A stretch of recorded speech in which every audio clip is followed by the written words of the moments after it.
En aquel tiempo, cuando Jesús regresó en la barca al otro lado del lago, se quedó en la orilla y ahí se le reunió mucha gente.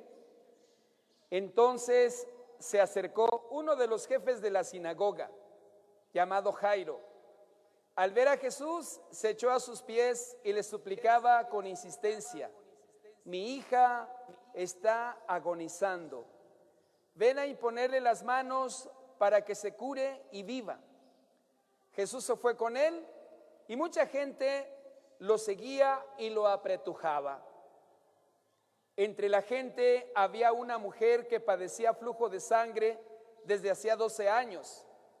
Había sufrido mucho a manos de los médicos y había gastado en eso su fortuna, pero en vez de mejorar, había empeorado. Oyó hablar de Jesús, vino y se le acercó por detrás entre la gente y le tocó el manto, pensando que con solo tocarle el vestido se curaría. Inmediatamente se le secó la fuente de su hemorragia y sintió que su cuerpo estaba curado. Jesús notó al instante que una fuerza curativa había salido de él. Se volvió hacia la gente y les preguntó: ¿quién ha tocado mi manto? Sus discípulos le contestaron: ¿estás viendo cómo te empuja la gente y todavía preguntas: ¿quién me ha tocado? Pero él seguía mirando alrededor para descubrir quién había sido. Entonces se acercó la mujer asustada y temblorosa al comprender lo que había pasado. Se postró a sus pies y le confesó la verdad. Jesús la tranquilizó diciendo: hija, tu fe te ha curado. Vete en paz y queda sana de tu enfermedad. Todavía estaba hablando Jesús cuando unos criados llegaron de la casa del jefe de la sinagoga para decirle a éste: ya se murió tu hija, ¿para qué sigues molestando al maestro? Jesús alcanzó a oír lo que hablaban con él, con el jefe de la sinagoga, y le dijo: no temas, basta que tengas fe. No permitió que lo acompañaran más que Pedro, Santiago y Juan, el hermano de Santiago. Al llegar a la casa del jefe de la sinagoga, vio Jesús el alboroto de la gente y oyó los llantos y los alaridos que daban. Entró y les dijo: ¿qué significa tanto llanto y alboroto? La niña no está muerta, está dormida. Y se burlaban de él. Entonces Jesús echó fuera a la gente y con los padres de la niña y sus acompañantes entró a donde estaba la niña. La tomó de la mano y le dijo: Talita cum, que significa: óyeme niña, levántate. La niña, que tenía 12 años, se levantó inmediatamente y se puso a caminar. Todos se quedaron asombrados. Jesús les ordenó severamente que no lo dijeran a nadie y les mandó que le dieran de comer a la niña. Hermanos, esta es palabra del Señor. Gloria a ti, Señor Jesús. Que nuestro Señor Jesucristo, precisamente a través de estos pasajes de su evangelio, Él quiere enseñarnos, Él quiere ayudarnos, Él quiere apoyarnos en todo, darnos todo porque nos ama. Y por eso, al enseñarnos a través de su evangelio, como lo hace en este pasaje que se acaba de proclamar, es para que nosotros siempre confiemos en Él, siempre nos acerquemos a Él, nos acerquemos a Cristo, como este hombre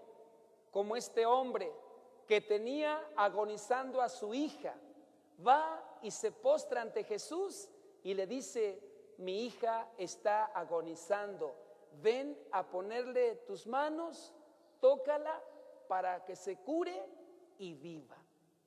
Qué fe la de ese hombre, qué fe la de ese papá. Estos son los ejemplos que nuestro Señor Jesucristo nos pone para que también nosotros, independientemente de lo que vivamos o de lo que vivimos o de lo que nos pasa, tengamos esa fe y esa confianza para acercarnos a Cristo. Como aquella mujer que dice el Santo Evangelio que se acaba de proclamar, simplemente ella había oído hablar de Jesús. Yo creo que ni lo conocía. Ella oyó hablar de Jesús y se acercó a él pensando que con tan solo tocarle su manto iba a quedar curada. Y así sucedió.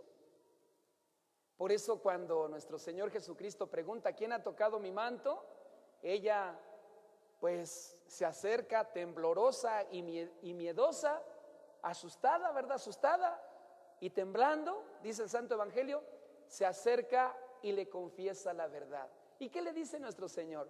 Ella toda asustada, ella temblando, no sé si de gusto porque ya estaba curada o porque estaba ya ante nuestro Señor. ¿Quién sabe cuál sería su emoción de esta mujer? El asunto es que el mismo Cristo, no sé cómo la vería, que la tranquiliza: hija, tranquilízate, tu fe te ha curado. Vete en paz y queda curada de tu enfermedad. Así le dice nuestro Señor. Fíjense cómo nosotros debemos de tomar esta enseñanza para acercarnos a nuestro Señor Jesucristo.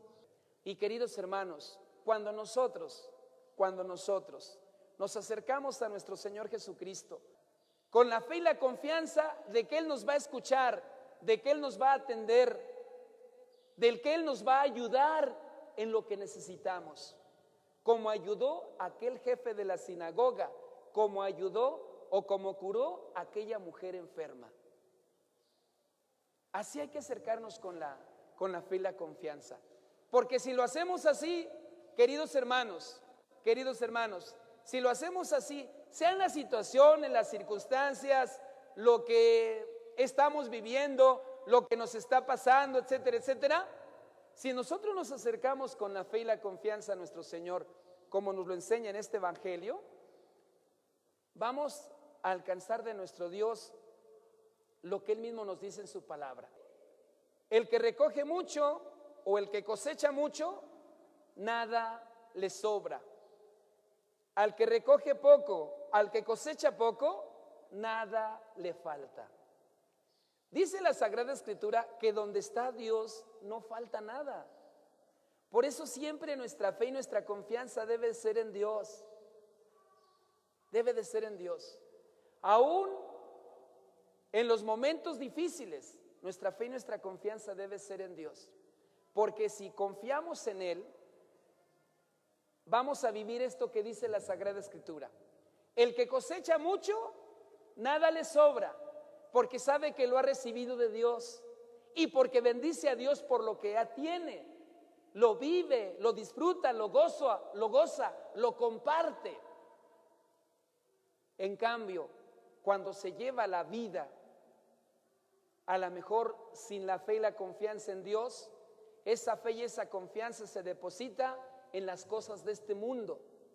Y cuando sucede así, es por eso que aunque tenga todo, siento que necesito más. Ahora sí que, como decimos popularmente, no tengo llenadera. Necesito y necesito y necesito.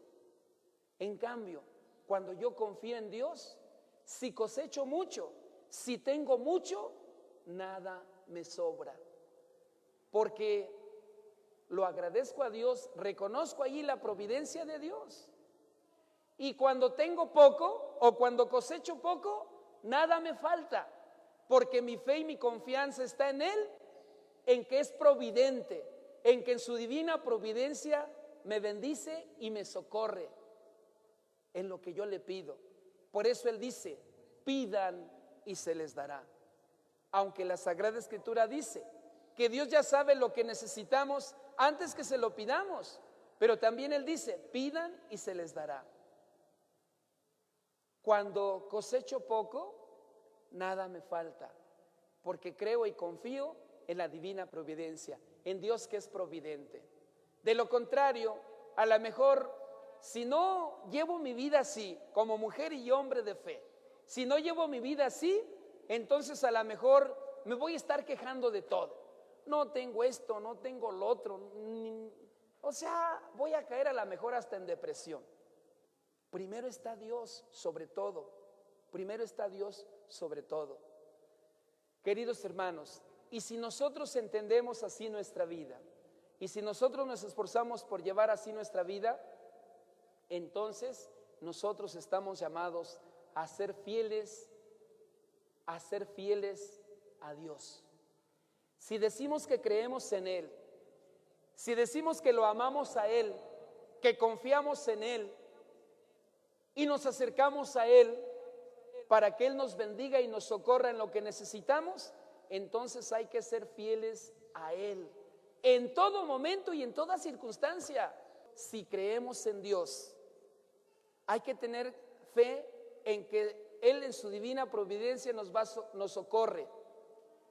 Y si creemos en Él, hay que ser fieles a Él, aún en medio de las tempestades, de las enfermedades o de lo que se vaya presentando en la vida.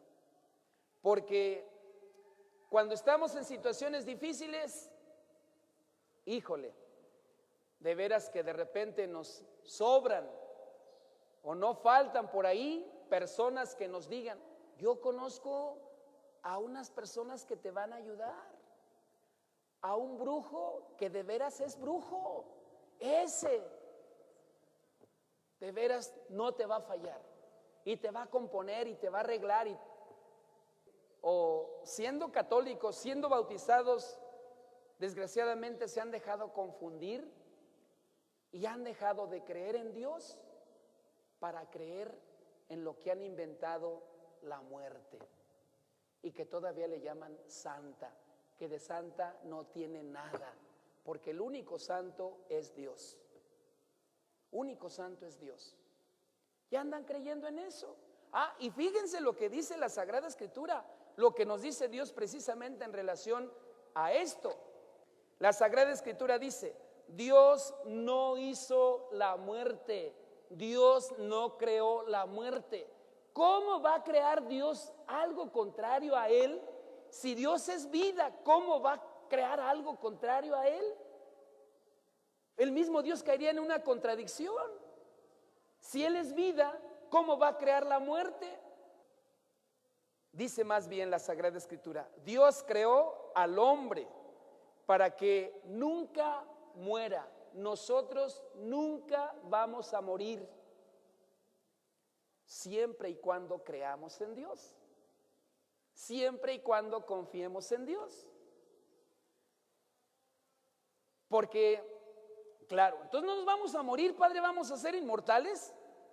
Nuestra alma, nuestro cuerpo, un día va a dejar de tener vida.